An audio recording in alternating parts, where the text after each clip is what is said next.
change back from chimes to bells. Now, some bell choirs are so practiced and professional that they will form a sort of a half circle from one end to the next, and the persons who are ringing the bells are specialists in their particular bells.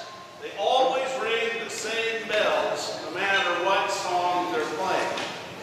The problem with a bell choir like that is you can't miss any rehearsals. You can't have job conflicts. You can't, because if you're missing a bell, it's like playing a piano with some of the keys broken. You know? So what we try to do is mix it up a bit. We change bells frequently because we have to be able to cover for each other. If somebody is missing, somebody can take a different part. Our music is highlighted, by the way. You can only ring one bell at a time.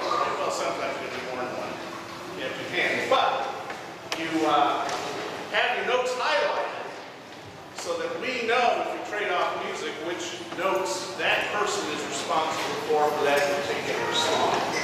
We're flexible. We think of ourselves as the flexible bells of our saviors. Ready? Trying to make sure my bells are all there.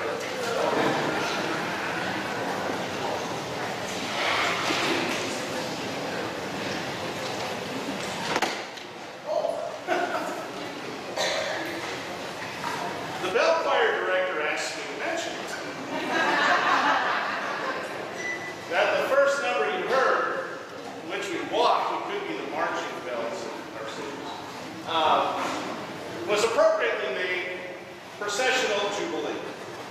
The second piece, which you heard on chimes, was Jesus Loves Me. The third one is, the simple gifts. It's not as simple as you would expect when we play. Listen for some of the special effects that we share with you with our choir.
Our banner carried today at the beginning of our parade read, "Threaded together in faith, knotted together by hope, blanketed by his love, we are quilted in God's design."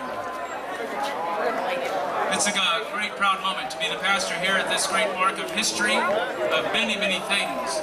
And we like to just say thanks to God for the wonderful day. It wasn't my doing, really. Everyone's giving me credit, but it's great to be here in this great weather. And history is made by lives that are lived out. And we celebrate those lives today here at Frankenstein and Our Lady Help of Christians. And we are glad to have all of you gathered here today, remembering the many past lives in history. And today is possible because many persons. And we're going to just try to highlight some of those. None of them are left out on purpose. So thanks, so many thanks to the lives who have been given in sacrifice and lived here in the past, that believed in this community and one another, that bring us still here today. We also thank those who have put all this together for us to celebrate. Our committees, our persons of volunteers, those who have done contributions. It all brings this event of great remembrance for us and a sure hope for the future. Also, I'd like to say a very special thanks for the priests that have served here at Our Lady Help of Christian. Especially thanks to those who are still alive, who have given the guidance of God's love and the way, and a special thanks to those that God has called home to themselves. We also thank the educators, the many different educators that have brought us to knowledge, the religious that have served here, the lay teachers, the principals, and the moms and dads that have worked hard, that kept this school together because they believe in a Catholic education. And we thank, in a very special way, what makes all these gatherings possible. The people, and then we always gather around some good food and drink. So we want to thank those vendors that have come, that have added to the festivity. We thank those volunteers of our parishioners that have worked hard even on this day of festivity to prepare a banquet that we will enjoy in just a few hours from now. And also thanks to our the history that is here today and the history of the past. There's an editor and many extended, again, volunteers that have put articles together, the families that have written their history. We thank them for the opportunity to put that in one large book, and it is available on the grounds today. If you've ordered one, you can pick that up. If you'd like to buy one, there are extras of our history book. A festivity without God is one that is not focused for what we are about. We're being created in His image, and we are to serve and love Him. And so we'd like to start today with a prayer of thanks to our Father.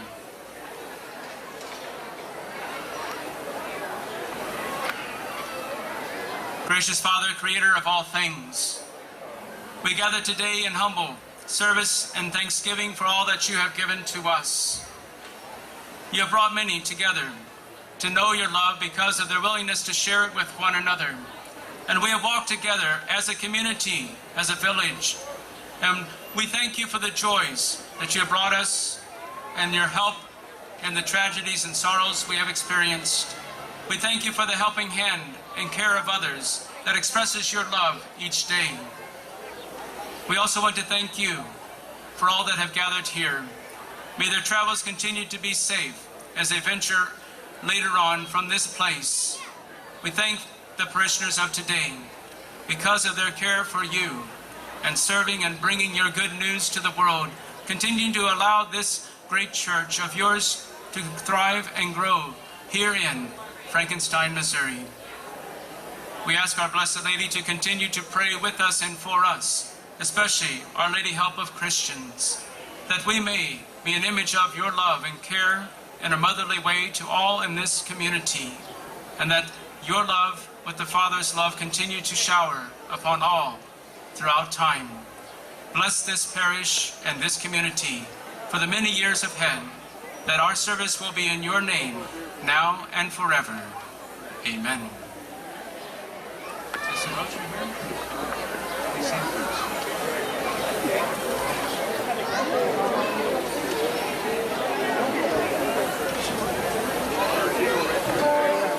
to sing the national anthem at this time.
This is 6 pounds of book, 576 pages, and it's if you don't get it for any other reason, part of my job is to sell books. So if you don't get it for any other reason, get it so that they don't badger me about it, but also for the photographs. The photographs are wonderful.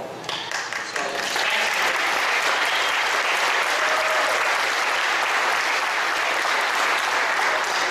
and thanks also to the committee and Betty in particular for inviting me to talk today. My name is Gary Kramer.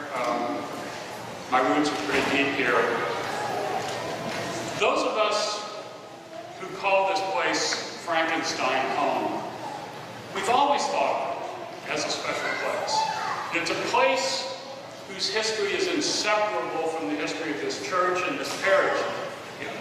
There was never a distinction made in my childhood between Frankenstein and the church. They were one and the same. Frankenstein is a place I've never not known. A number of years ago, a writer, Wendell Berry, wrote this about the place of his birth, and it summarizes how I feel about this community. He wrote, "Since I did most of my growing up here, and I've had most of my most meaningful experiences here, the place and the history for me have become inseparable. And there is a sense in which my own life is inseparable from the place and the history. It's a complex inheritance," he continued, "and I've been both enriched and bewildered by it." And that's how I feel, and maybe you do too. In working on the overview of the history, of this community, I tried to address some basic questions. And what I'm going to say today is kind of a summary of the first 50 or 60 pages of the book. But essentially, I tried to ask the question, who are we as people? Why are we the way we are? How have we changed over time, and why? And what are the things that belong to this place called Our Lady Help of Christians, or Frankenstein? The great Missouri writer Mark Twain wrote in a book in 1907, he wrote, "All the me that goes to make the me in me, all that goes to make the me in me, began in Missouri Village." He was talking about him.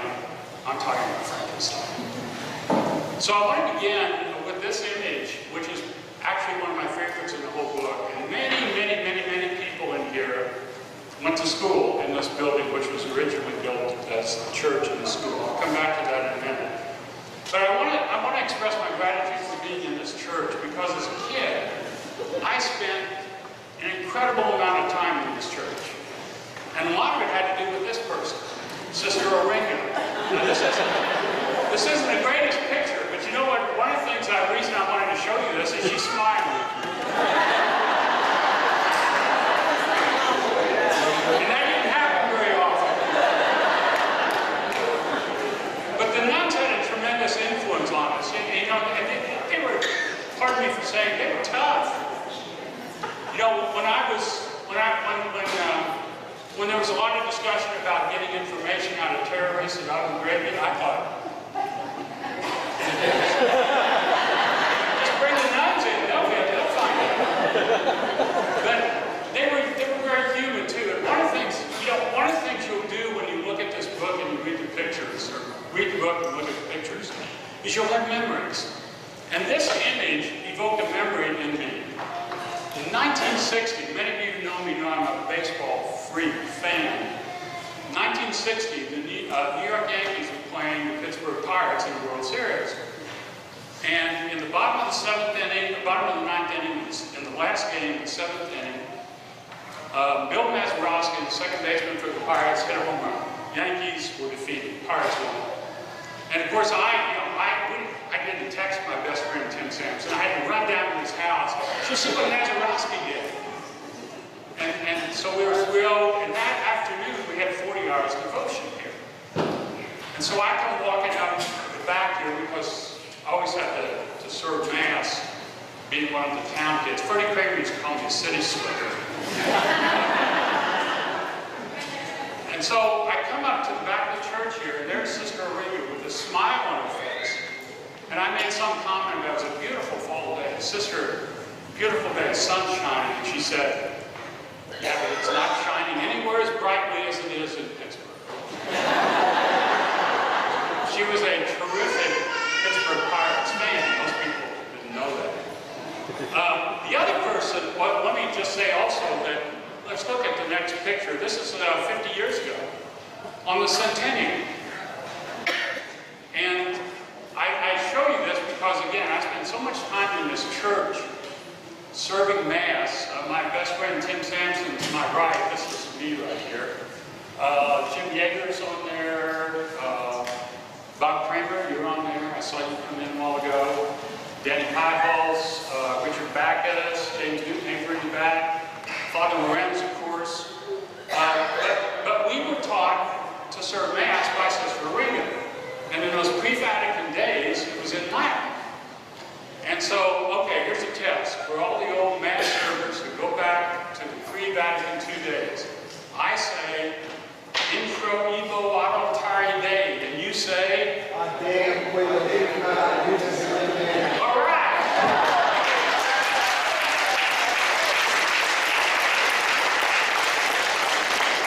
And Sister Oringa is smiling somewhere.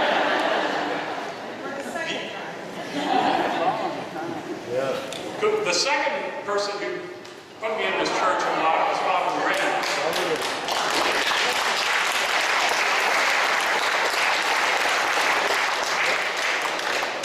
Many of you probably know this, but Father Lorenz, in the late 1950s, decided that he was going to rewire this entire church. so he would come over to the 7th and 8th grade classes, and he would grab a couple of boys, and he'd say, come on, let's go pull wires. I was a skinny little kid who he would often send into holes underneath the church. And I was claustrophobic. But he didn't question father, and I wouldn't move fast enough, and he would say, what? Yes! Yes, Mr. Kramer, can't you move faster? And as much as I liked getting out of class, out of school, I did not like pulling wires. And this, the next one, is what the church looked like at about that time. With the communion rail, this is the pre-Vatican II church. This, I think, happens to be a picture of Elmer Broker and Jerry Stephen's wedding in, what, about 1963 or so. Early 60s. So, anyway, that's the way the church looked when Father Renz had all of us. Did you do that, Don? Yeah. I think everybody has a Father Renz story, probably, but we won't tell them here. I want to go back to the beginnings now. The next slide. I just show you this because people always ask, where was the first church? Where was the first community? And you may not be able to see this from where you're sitting, but in Township 44, Range 9, Section 12, you see a little St. L. That is where the original Maria Ilf cemetery and church were. And then the second one was straight over here where you see the cross. And if you go to the next one, I think we have a picture from about 10 or 15 years ago of the old, this is Frank Hiles and his grandson Corey from maybe 10, 12, 15 years ago. Last winter, thanks to Betty Chillington's hospitality and Chris Kyle's pickup, I went out with them to the Maria Health Cemetery. And then it was a cold but nice sunny winter day, and so they dropped me off at the cemetery, and then I walked down the Hiskin branch to the second site. And I must tell you that it was a pilgrimage for me.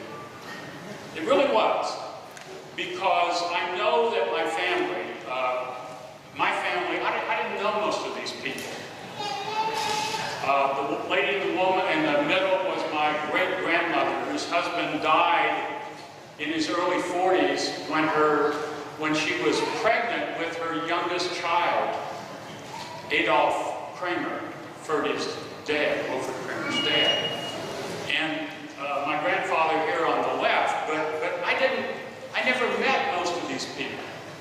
But I feel like I know them because I walked the same walk they walked. I hunted in the same woods. I fished in the same streams. I climbed the same hills. These are blood memories. And it seems to me, our responsibility to recall them. The next one, I want to suggest to you that Father Elias and Father Jacob or Jacob Gruschos. Father Elias is sort of the apostle of Central Missouri, who's the grandfather of all the Central Missouri Catholic parishes. I don't know that he ever came here. He might have. He didn't die until the 1870s. But the guy on the right, Father Gruschos, was his good friend who came to Westphalia with him in the 1830s. And by the 1860s, he's living in Moose Creek. And he's the guy who comes here to the Hiskin Branch Valley, the big Moose Creek Valley, and says Mass for the first time in a house probably owned by William Thane Entertainment, or as my dad used to say, Turnman, the German. This was incredibly important, and I want to suggest to you that we can blame or praise Father Elias and Father Gruschos for a lot of things, but one of the things that I think is most important that we tend to forget is that these guys were born and raised in a Europe that was at war. Father Elias grew up in Belgium during the Napoleonic Wars, and they were used to fighting, and they They were fearful that the fighting was going to continue in this country. And so what Father Elias and Father Bushjos tried to do, knowing that the Europeans coming here carried with them to this new country their ancient hostilities, they isolated them from each other. So they put the Westphalians in Westphalia, and the Bavarians in Rich Fountain and Taos, and the Rhinelanders in Moose Creek. In fact, Father Elias, I thought I had a quote from him, but I can't seem to find it quickly. But he wrote about this in his unpublished, oh yeah, here it is. Here's a note from Father Elias' unpublished memoir. He says, since the numerous immigrants who came from diverse provinces and different nationalities, and who by antipathy and natural prejudice could not live in peace, I had to separate them into different congregations. Now what's the meaning of that? The meaning of that is that all of these little communities were alike. They were homogeneous. And the consequence of that, anthropologists tell us, is that if you live with people who are just like you and you never are exposed to outside ideas, you become resistant to change and conservative.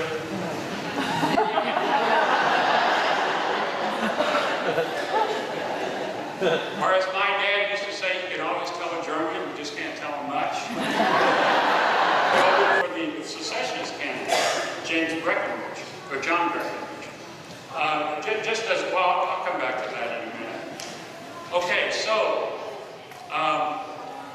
it's hard to document much of the military activity here during the Civil War. If you go to the next one, there is at least two of the families, the Hiskin family and the Thanen family, the long-standing oral tradition that William Quantrell kidnapped some people down in the branch in the valley down there.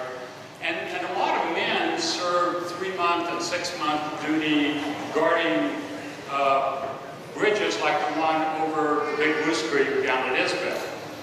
But for the most part, the war didn't touch us too much. And meanwhile, people continue to come in. The community begins to grow. The first church, the log structure, is replaced by frame structure at the second site. And then things really start to happen in the 1880s, and largely because of the next guy, Father John Bachmeier. And I'll bet you that if you grew up in Frankenstein and you're my age, you heard stories from your parents and grandparents about Father Bachmeier. I had one I was telling Rich Sampson before, but I can't repeat it in church.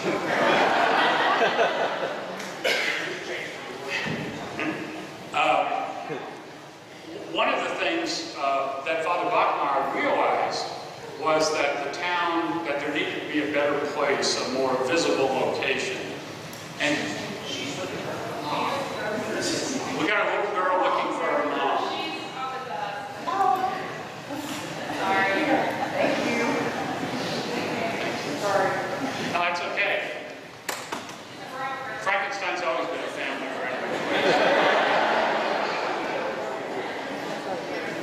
So Father Bachmeier, who was Bavarian, you know, let me go back a minute, as my mom would say, let me go back to that. Father Elias created these ethnic cluster communities of sameness, and then he became victimized by it. He was a Belgian, not a German, though he taught German. He was a linguist, and he was in Westphalia, and he had trouble with those stubborn Germans in Westphalia.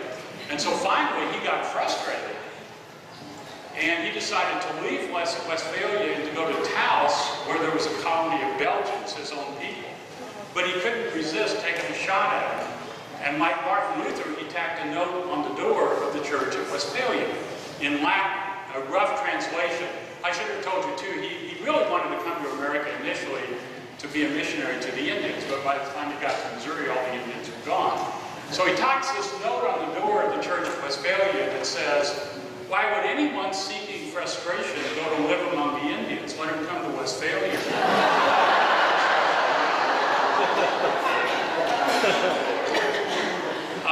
So Father Bachmeier begins to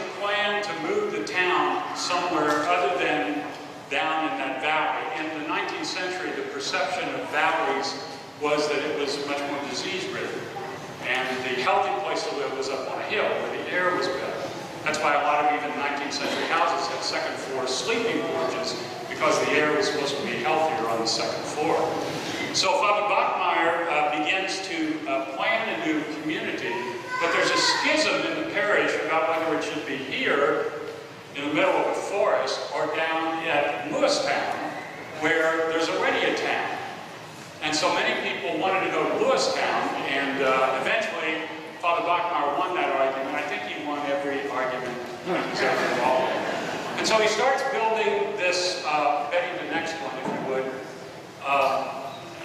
Starts building, this is a picture of him. He was apparently a stout, portly guy, very hardworking. He helped to clear the land, and pull stumps, and cut down trees. And eventually, I'm going to go back to the next bit. This is the congregation, and many other people, the other way, I'm sorry. And eventually they built this structure, the one you saw originally, that was completed in 1892. Those workmen from left to right are William Schaefer, Henry Kramer, John Kyles, Father Bachmeyer, and a stonemason, John Robinstone. The building cost $9,000. I'm just curious, how many people went to school in this building? Lots, yeah. What you'll notice about this building is that it has a hip roof. And not long after they built this building, the bell tower began to collapse the roof, and they rebuilt the roof into a gable roof and took the bell out. And many of us remember that bell standing on the back side of the school, and now it stands on the yard in front of the school just near the road. But this is kind of how the building looked when it was refinished and remodeled in about 1893-94. And for a time, there had been a school already down at the bottom of the hill, at the bottom of what we all grew up calling the Franken Hill, testimony to Frankens. And but in about 1901, some nuns from the Third Order of St. Francis of Assisi from Milwaukee. These were not the same nuns we had from the Order of St. Francis, but they came here in 1896, and I think we've got a picture. Yeah, you can see 3 of them one on each end, and all the records suggest that when they took over the school in about 1896, there were 79 students. There's only about 50 or a little more shown here. And they only stayed for 5 years. And they left because of the expense and the travel and so forth. And I know this next slide you can't really see very well, but I'm just suggesting that you go to the census records. This is 1900 census. And it's almost cut off here, but you can see the people in town. You can see everybody in the community. You can see the names of the priests and the teachers. You can see who owned the store, Alex Kingsfield. And it's really a wonderful kind of snapshot to look at the community. And I want to show you the next picture and make a point about it. This is the Stieferman farm, the John Stieferman farm, now the Donnie Stieferman farm. And before the Stieferman farm, this was the Kramer farm, the Joseph Kramer farm. But notice, and this house is gone now, but notice the positioning of the house. It's down in the valley. And the point I simply want to make to that is, when you drive around the county, just notice how many houses 100 years ago were down in the valley where the work was. That's where your crops were. That's where your cattle were. And you can go back, and I've done this with Frankenstein, to the 1850, 60, 70, and 80 agricultural census, and look at what these people were raising. You know, they had maybe 30 acres of cleared land, and they're raising, a good year, they're raising 200 bushels of corn, and they have 1 or 2 milk cows, and very few beef cattle, almost all hogs. That's the main source of meat. They're starting to raise, by the 1870s and 1880s, tobacco for their own consumption. The point I'm making is that these were self-subsistent people. They weren't raising these crops for market. They were raising them to eat. They were raising the grain to feed their livestock. And their farms and houses are down in the valleys. They're not close to any public road. And why? They didn't need to go anywhere. They didn't go anywhere. They were turned inward, toward themselves, toward each other, towards their fellow parishioners. And everything they did happened right here. And so, for example, the sodalities and the men's groups, like this one, from the 1890s, were very strong. Their social activities happened right here in Frankenstein. The next one is a women's group, the women's sodality. These were all taken with the backdrop of the old school. And again, back to the notion of the houses, it's subsequent generations who began to work in Lynn and Jefferson City and have to get to work, who build their houses up on the hills next to the road. A total reorientation of their lives. Their public lives are lived somewhere else. They escape Frankenstein to live their public life at work, and in many cases, school. Okay, let's go to the next one, Betty. By 1910, the population of Frankenstein had grown considerably. The story had gotten bigger. And one of the reasons for the growth was the orphan trains. In the early first years of 1900, 1901, a number of New York foundling home orphans came to Frankenstein. This was very common. The vision at that time was that these New York City kids would have a better life somewhere in the Trans-Mississippi West, where they could be outdoors and so forth. And so the parish arranged for some of these kids to be sent to Frankenstein, where they got off the train at Isabel. And they had already been determined, the families that they were going to go to. This happens to be an image of a tag sewn on the dress of Annie Hanley, who you all remember as Annie Broker. Mike Broker, I saw you here, and Mary Ann's mother. And John Bengal had agreed to take her in. So she has this tag sewn on her so that when she gets off the train, they know who she's to go to. And that was pretty common. Look at the next image. This happens to be the Jaeger store.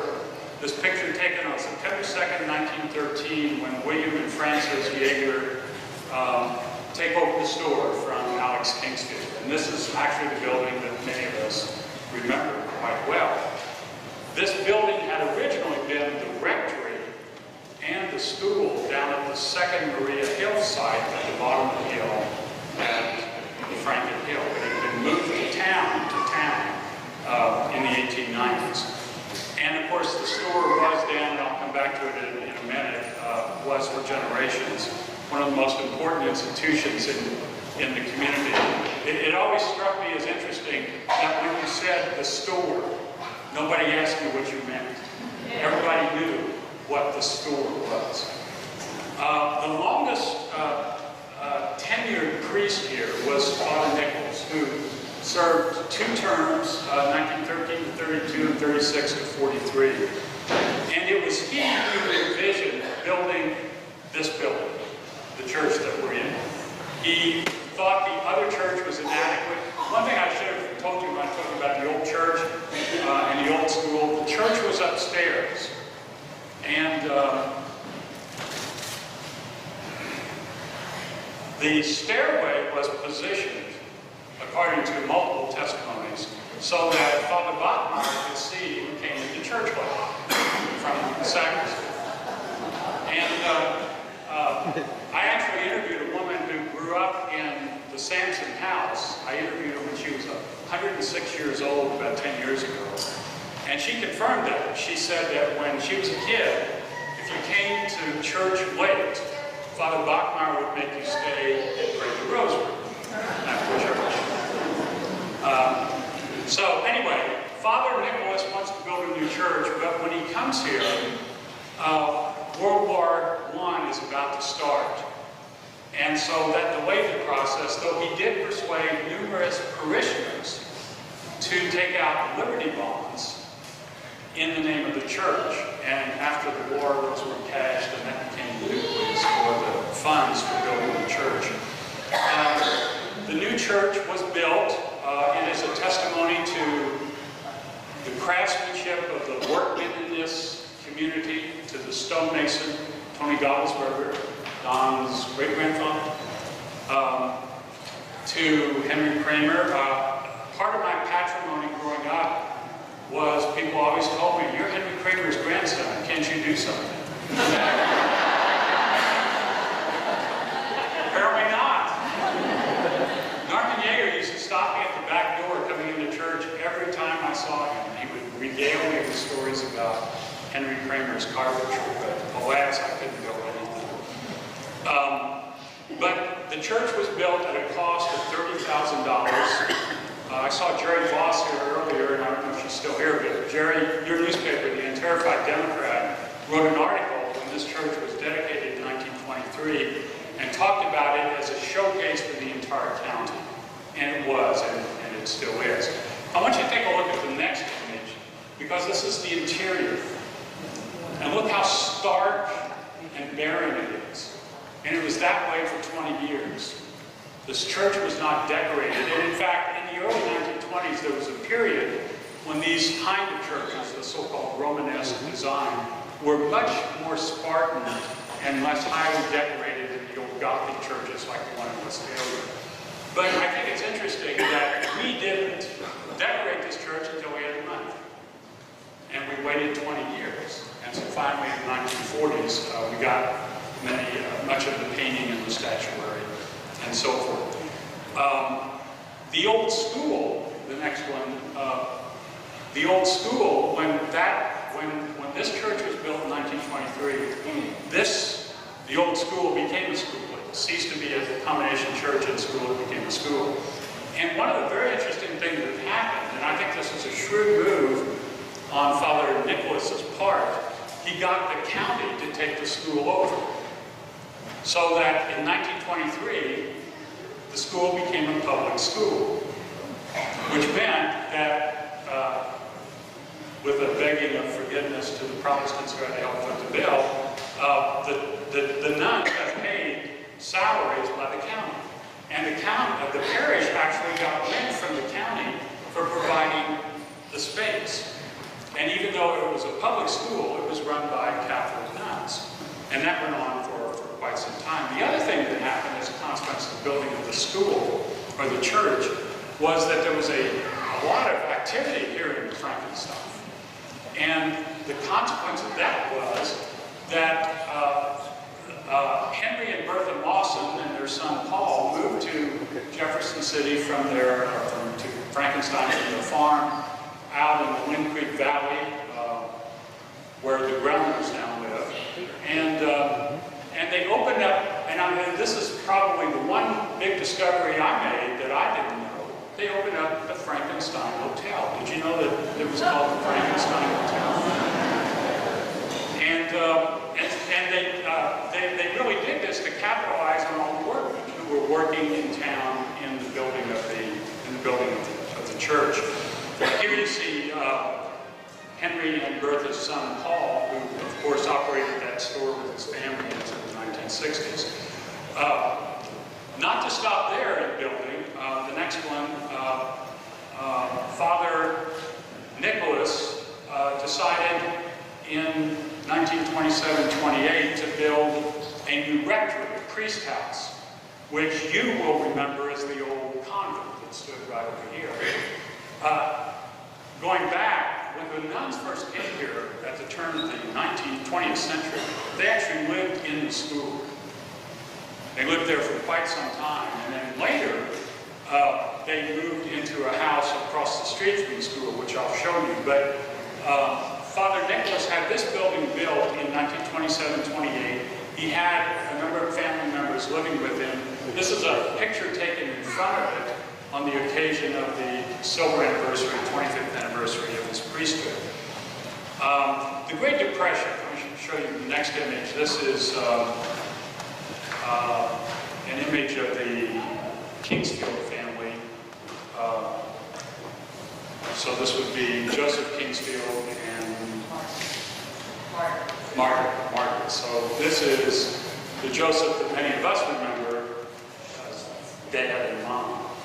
But the point I want to make is that by World War I in the 1920s, it was getting hard to make a living as a farmer in Frankenstein. Families were big, the land was small, and the Great Depression really started for farmers a decade before it started for everybody else. The stock market crash in 1929 launched the Great Depression, but in the 20s already farmers were hurt primarily by government policies that put high tariffs on exports. I won't bore you with the details, but it made it hard to sell agricultural goods. This was all because we were isolationists. After World War I, we were frustrated and depressed over the fact that the war was so costly and deadly. And so here in Frankenstein, farmers really started to hurt, and this happened at exactly the time that the so-called scientific agricultural movement was occurring, with the emergence of hybrid grains, hybrid cattle, blooded cattle, and also the introduction of mechanization of tractors. Now, I don't want to suggest that tractors ruled in Frankenstein. We were a little slow. It was really World War II before Frankenstein residents. We still farmed with mules and horses during the 1930s. And by the way, some of those first tractors were 18 and 19 and 20 horsepower. You know, they were less horsepower than you're riding on. But anyway, so the point I'm trying to make is that the Depression was a really difficult time all over the country, but it was especially difficult here. And so people are looking for ways to make a living. And I would encourage you, if you haven't done so, to look at the 1940 census. It's online, it doesn't cost you anything, you can look at it. And you will be amazed, I was amazed, at how many people in Frankenstein in 1940 were either working for the WPA, Works Progress Administration, or the CCC. There were scores of them. Here's one of them, Francis Brand, and his brother Marcellus. Francis and Marie, remember I saw you there, your parents, on the occasion of their wedding. So, I thought, by the way, just as an aside, I thought that with all the people in Frankenstein working for the WPA, that probably meant they all voted for Roosevelt. Not true. Franklin Roosevelt was elected 4 times to the presidency, and the only time Frankenstein residents voted for him was in 1932 when he ran against Herbert Hoover. In 1928, we voted for Al Smith because he was Catholic. But in 1932, we voted for Roosevelt, but in 36, 40, and 44, we in Frankenstein voted for anybody but Roosevelt. Even though we were benefiting greatly from these, we even voted for Thomas Dewey.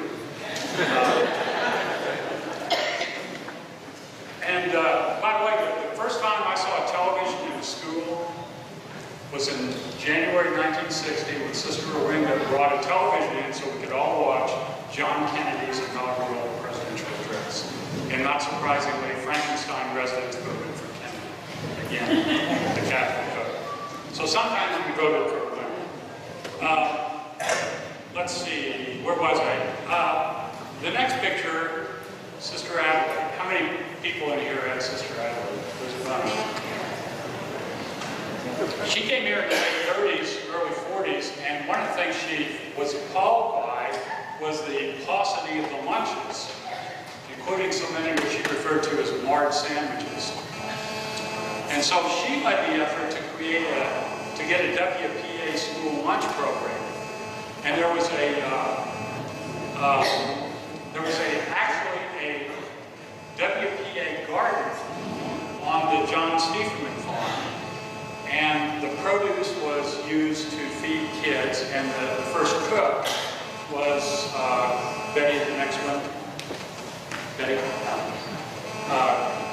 Kunigunde Schmitz, an early picture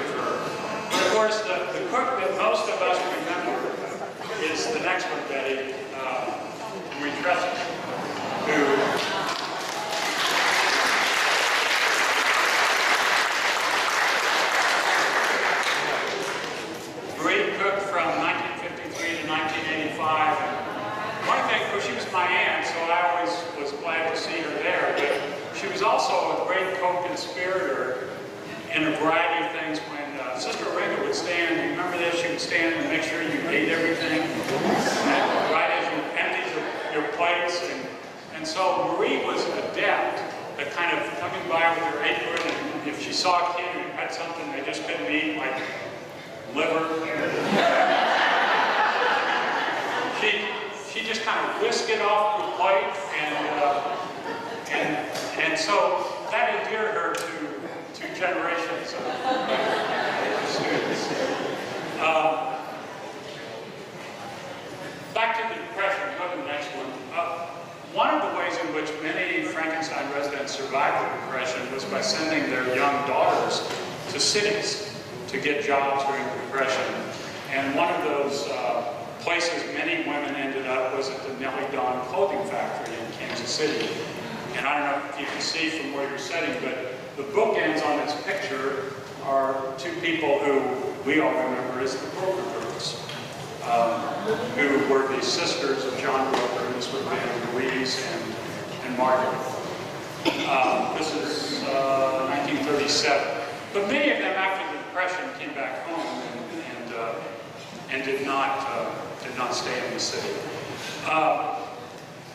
One of the things that's happening in the mid-1930s, as farm jobs are getting harder, the farms are small, families realize they can't make a living off the farm, there is a growing sense that Frankenstein kids need to be better educated so that they can compete for non-agricultural jobs. And so in 1937, the school opened its first high school, its only high school. And in 1943, graduated its first class, Catherine Thanen, Wilma Donahue, Archie Smith, Alfred Thanen, and Alphonse Dubois. And so the high school continued through the decade of the 1940s. And again, this is a public high school taught by nuns. Okay? In 1945, at the end of the war, Betty, if you do the next one, Mother Corona, by the way, several people have asked me, how did you guys come up with the title of the book? A Thoroughly Catholic Settlement. It comes from this lady, this nun, writing a letter in 1945. She's trying to take the nuns in 1945. We know it finally happened in 1980.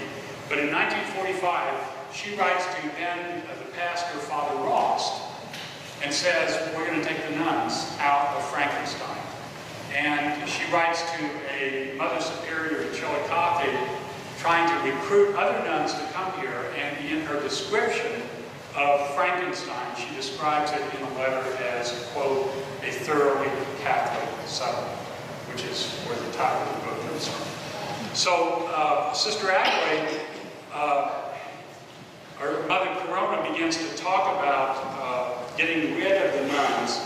And if you look at the next one,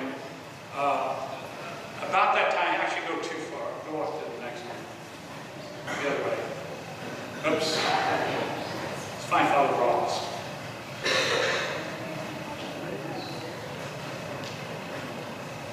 Well, I must have missed it. Let's just go back then. Somewhere I had a picture of Father Ross on there. I must have lost it. But Father Ross was the priest here then. And he wrote a wonderful letter to Mother Corona saying that your decision to take the nuns out of Frankenstein makes me, quote, fighting man. And he complained about the fact that the nuns were going to the city schools and not to the small parishes like Frankenstein. And he launched a real fight. He also decided, hit the next one, Betty, that he would build a new rectory so that he could live in the rectory and the nuns could live in the parish, the pastor's house, the rectory, the old rectory, because the nuns were then living in this house, which among other things didn't have what was referred to as modern conveniences. I think you know what that was. So he's trying to get the nuns out of this building into the old convent by building a new rectory so he could move in that and the nuns in the and eventually it actually worked because, as you know, the nuns would not be removed from Frankenstein for another 35 years. World War II changed us a lot. If you hit the next one, here's George Newton representing all the Frankenstein men who served in the war. But if you think about this homogenous community of people who intermarried, sought their entertainment here, went to church here, had very little contact with the outside world, suddenly, bam, that changes with World War II. And men like George and his contemporaries go off half a world away. And many of them had hardly been out of Osage or Cold War or Gasconade County. And that had a dramatic effect. And when they come back, there are no jobs. And so they have to go somewhere else. There was some increase in jobs, but not to stop the use of nuns in public schools. Multiple lawsuits were filed, threats of lawsuits, and so finally in the early 1950s, in 1950, this parish decides that it's going to have to take over the parochial school. Take over the school and transform it into a parochial school. And there is some really incredibly interesting correspondence between Sister Adelaide and the Mother Superior in Milwaukee. And I perhaps shouldn't say this, but this was very controversial. Because one of the things it did, up to this point, the county had been paying for the teachers, paying the parish for rent for the building, and now we don't get the rent, we got to pay the teachers. And so Sister Adelaide becomes concerned that parents are going to be assessed a total of $20 a year to have their kids educated. And it becomes very controversial. And the guy who is sent here to kind of make this all work is Father Fisher, who was arguably one of the best educated priests we've ever had. He was held a doctorate in theology. And many of you remember Father Fisher and his somewhat prolonged sermons. I think that's one of the reasons we love Father Moran. Just 10 minutes, you're out.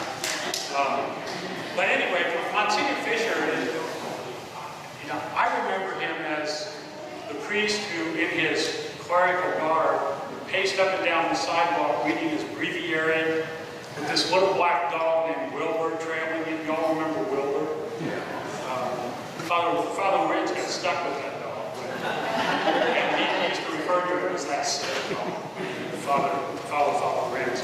But Monsignor Fisher takes this over, and the transition is made. And meanwhile, people are looking for jobs. They're trying to find jobs. And in the 1940s, for the first time, the school begins to pass out questionnaires to students asking what their parents' occupation is. And it's really the first time we can capture what people are doing. And so people's occupations start showing up, like parking dresser or truck driver, or a number of other people working in, well, I'm sure the next one, in, oh, there's Father Ross, we lost him for a minute. Neighbor's Garage. In the immediate post-war period, Paul Kramer worked in the garage. I think Joe Sampson worked in the garage. Here they stuck Father Ross with a bill for the sister's house. But anyway, the garage was one of the places you could work. There were a variety of other places, but there wasn't much you could do. And the next one, but there was the tavern. There was the tavern. And the tavern first operated in the old store in Mawson's. Paul Mawson ran it, and Charlie Sampson ran it, then Gus and Bert Mawson ran it, Francis Brandt ran it, and then Hooby ran it. And this is Hooby on the left and on the right in the old tavern that was across, or that was in the Mawson store building. And in the 50s, by the way, we've got the tavern. We also have maybe we were shoe repair upstairs. We were hopping. There's a lot going on. And then Hooby built a new tavern right across the street from my house, which is where I learned to play pool. I gotta tell you this one story. my best friend Tim. Is Tim in the room in the church now? Tim Sampson. And Tim was his nephew, He's his nephew, so we were always over there playing pool. So one day, we're 12, 13 years old. Herbie says, I've got to go to Wynn to the bank. You think you boys could run this place?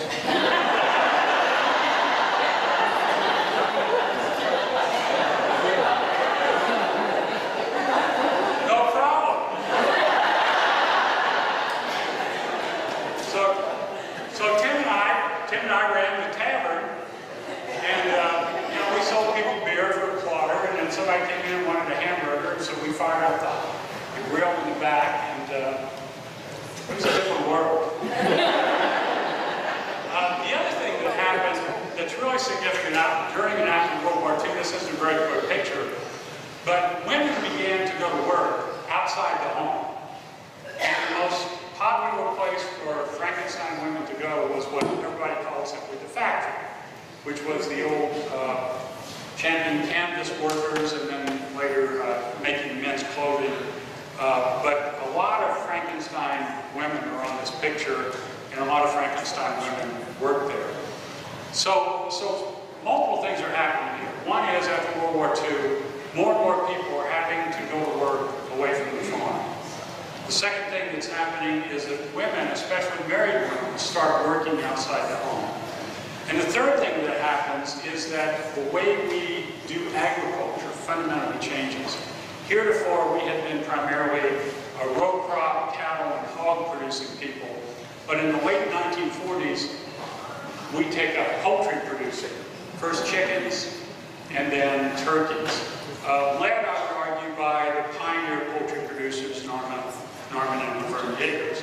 And so everybody, for example, in this next picture, had a fit over Cecil Peters' huge turkey house, which would now fit inside one of, you got the next picture, Kenny and Sherry Backus's many factories. But I think this is important. Prior to World War II, raising chickens was women's work and an extension of their domestic duties. But by the late 40s and 50s, everybody had at least a 50 or 100-foot chicken house, and they started raising chickens on contract for people like Banquet Foods, and it fundamentally transformed the way we made our food. Okay, I gotta hurry up. Next one, Father Lorenz again, came here in 1957. I would suggest that of all the priests we've had, he was the most like us. He was frugal, he was hardworking. You remember that image of him with a stogie in his mouth. He never smoked a cigar, he always chewed it. And he was always confused with a workman because he never wore his clerical garb. He was always working, rewiring the church, planting trees, doing something else. But when he came, if you hit the next one, he quickly decided that our school was inadequate. He wanted to build a new one. And quickly he persuaded the parishioners to do so. We're going to move through these pretty quickly. First thing we did was tear down the old stage. Many of you acted in plays on that old stage, and Sister Adelaide again. Before we finished tearing down the school, by the way, we said goodbye to one of our favorite teachers, Sister Minerva, who died at 14.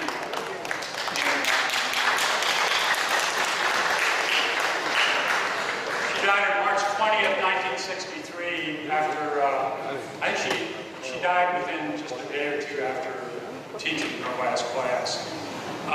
So we dismantled the old school, and on April 30th, 1963, this great indignity was inflicted on the old school.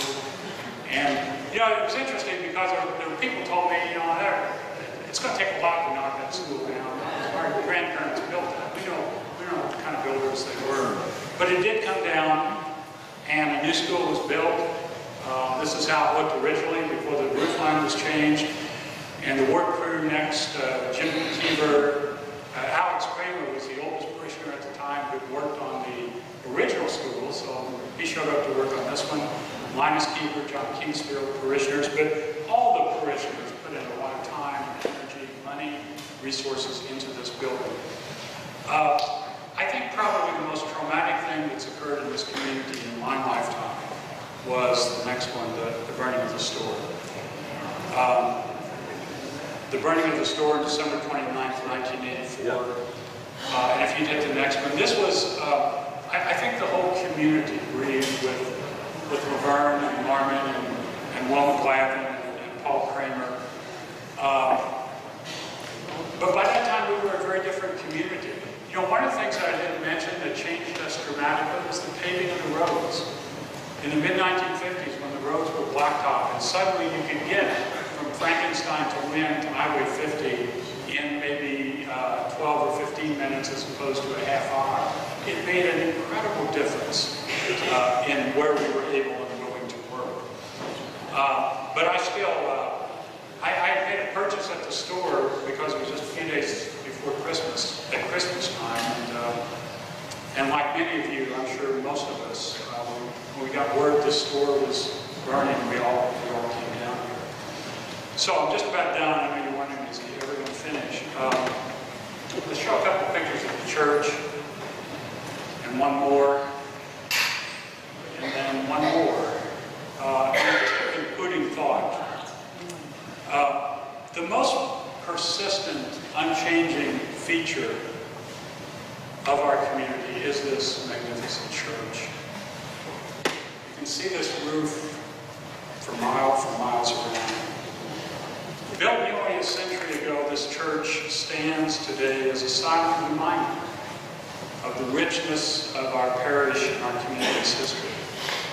Our Lady Health of Christians Church, built by believers and preserved and nurtured by their faithful descendants, remains quite simply the most tangible element, accomplishment of this, quote, thoroughly Catholic community or settlement. More than a place of worship, this church is a location of experiences where multiple generations of parishioners have sought peace and solace and comfort, where they've celebrated, where they've given thanks. Together, the church, the parish, and the people they represent, all of you, embody a rich patrimony, an inheritance, one that is worthy of both remembrance and celebration. The writer Bernice Johnson Reagan once wrote this, I'm quoting, "If in moving through your life you find yourself lost, go back to the last place where you knew who you were and what you were doing, and start again from there." Frankenstein, Missouri, and Our Lady Health of Christians Church will always be that place for me. Thank you.